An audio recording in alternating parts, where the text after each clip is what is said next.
Hi, I hope you all are doing well. It's your buddy, Addy, the healing wizard, here today to talk to you about an important topic, which is childhood trauma.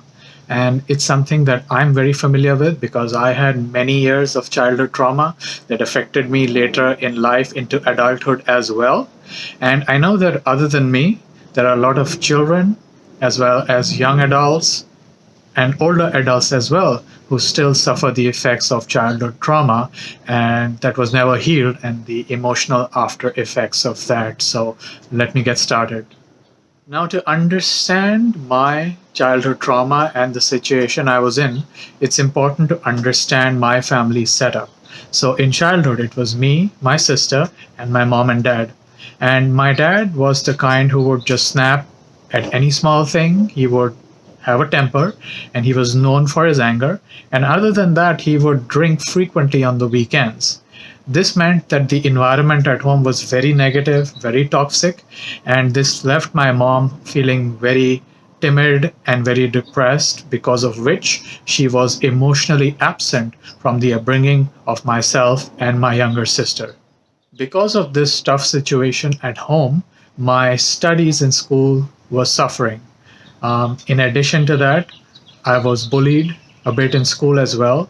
And so that left me in a bit of a bind because it was a tough situation in school. I was not happy. I was not doing well in studies. This was right through grade 6 through 9, almost 10. And the situation was very negative at home, which meant that I was sandwiched between a rock and a hard place. Now, when I graduated high school and I was able to get a bachelor's degree and finish college and get a master's as well, I was lucky to get a job in a bank which paid well and was very respectable. But all this while, the situation at home was worsening because my dad, because of his anger and because of his drinking habits, was making bad decisions in business, which meant that the money coming into home was not enough to pay the bills. So for many, many years, I had to save up money that I earned to help pay bills at home, which always left me stressed, not because of the fact that I had to contribute money at home, but because of the fact that I always felt that if I lost my job and did not have money, how would the bills at home be paid and what would my family do?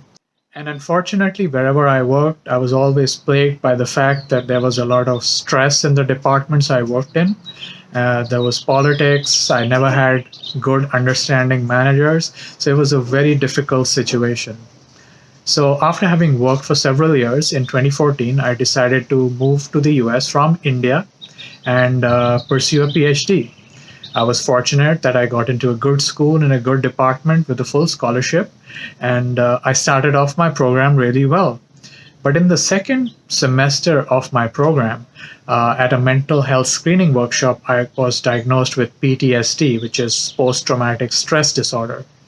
And the problem here was that whenever I was studying or maybe doing some writing, after a few minutes of work, I would get these flashbacks of times from childhood when my father was angry or he was yelling or there was a negative situation at home and I was just not able to shake this.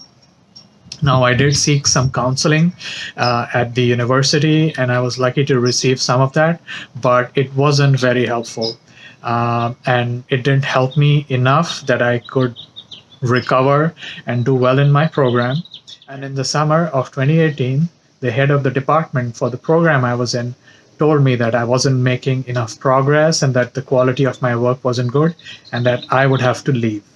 And I'm going to say that in my adult life, this was my lowest point and my most depressed point because I was left pretty much shattered after spending a long time invested in a program and having nothing to show for it.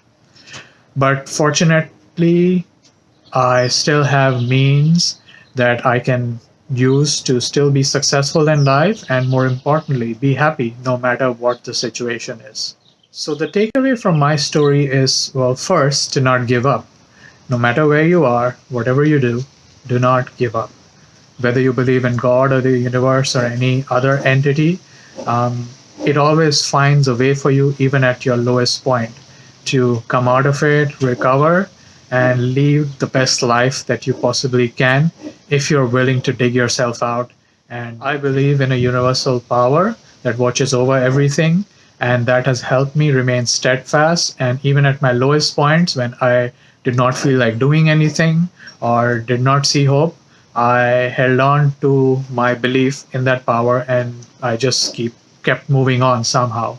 And that really helped.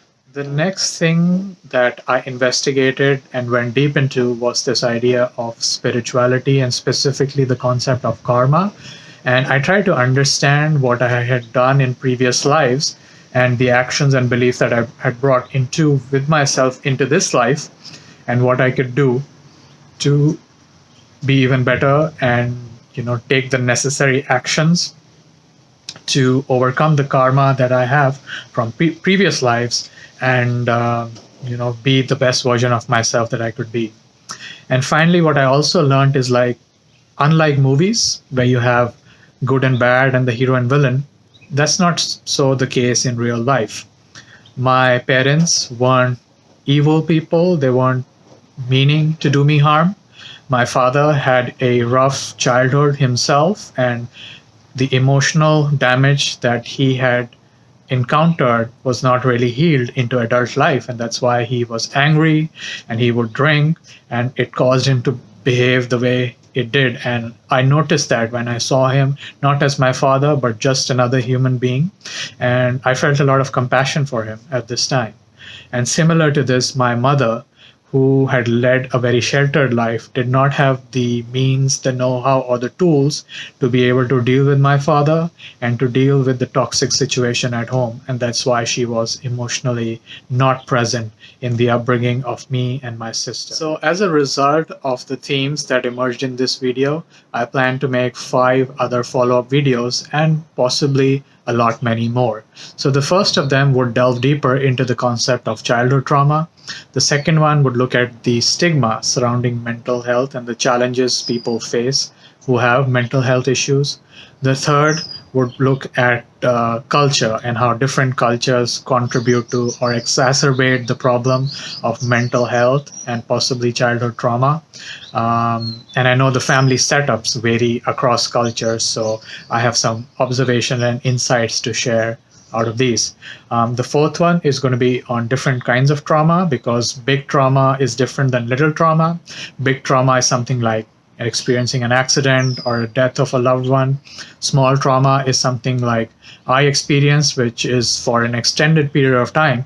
I had to deal with my father's anger and the negativity in my home, and possibly that it all added up to become big trauma. So small trauma became big trauma over a period of time. And finally, I want to make a video on spirituality and self-love, where self-love is a concept that I learned about very recently, and how important it is to heal oneself emotionally and to be the best version that one can be. So I hope you have enjoyed listening to my story and benefited from it. I hope it brings closure to some people. Please comment below with whatever thoughts you have. Please share this video with any friends or family members who you think can benefit from hearing this story. And I'll see you in one of my future videos. So for today, I'll bid you adieu.